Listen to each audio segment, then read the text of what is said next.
Do you struggle with hip rotation during the golf swing? If you do, I'm going to explain how a lack of hip mobility or strength in end range of motion could be impacting that rotation through the hips. I'm going to focus specifically on the two different types of hip motion, both in the golf swing and how the human body moves. So we have internal and external hip rotation.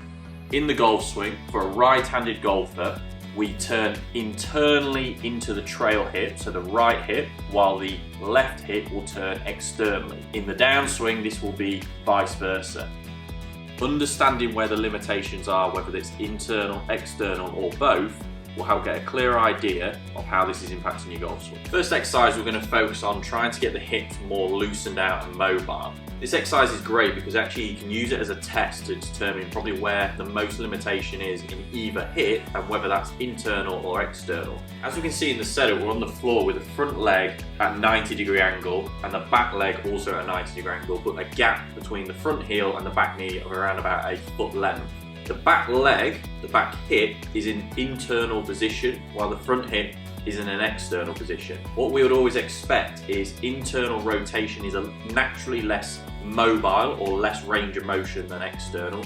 So we'd expect the internal position to feel a little bit more restricted and often a little bit tighter. But to what degree will obviously depend on your physical capacity. From here, we're going to lean forward. So we're going to go, depending on your mobility, towards the knee or center of the shin, and we should be stretching out the glute into that external rotation. We're then going to lift up, put the arms back behind us, rotate over into the exact same position in the opposite direction. The key here is when we lift up and rotate, we want to try and separate the knees apart from each other as much as possible, but keeping those heels touching the floor, so not lifting off the ground. If we're really limited in the mobility, there will be some struggle to be able to keep those heels down and keep the knees separated. So this is something you can persevere with to really get those hips loosened out and moving in a better fashion. Now we're going to move on to an exercise that focuses just on hip internal rotation in a golf posture type fashion. So also this is a mobility exercise, but it'll also give you an idea of how to correctly turn into the hip and what you might want to feel more of in the golf swing. So you start with your feet shoulder width apart. We're going to bring one leg back. We're doing this on both sides either way. So we're going to bring one leg back into a staggered stance so the back foot's still flat. We're going to flex the knees like a golf swing, go into an exaggerated posture so the chest is closer to facing the floor. We're holding a golf club roughly shoulder width apart with the palms of the hands facing the seam. This is important because this helps take out the shoulders and the arms from moving as much so we can get the rotation correct. From there, we're going to simply turn into the front leg, feeling like the center of the shaft is in line with the center of the chest. So we almost keep that position so we're turning from that thoracic spine.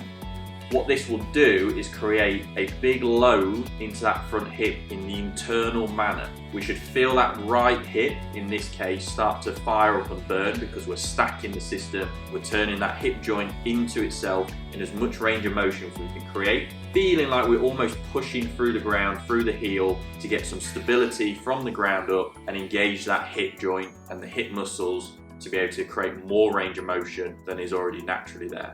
Finally, as part of this routine, we want to be able to get some strength in end range of motion. So we need strength in end range of motion whenever we increase the mobility. So naturally, the body and the brain get used to being able to use that in a safe manner, which is going to have a greater transfer to the golf swing motion. However, you are going to have to need to practice this if you do feel you're a little bit limited in how you're moving with your hips. So we're going to start in a goblet position with a medium-sized weight, not too heavy for this exercise. We're going to create a big wide stance, almost as wide as you can create it. Almost feel like you're stretching out the inside of the hips. From there, we're going to do a side lunge and get as deep into the hip as possible. But focus on when you go down, there's quite a slow tempo, quite a controlled tempo. It's not super quick. So you have to really load up that hip joint. A really key thing to do and focus on is feeling like you sit into the heel.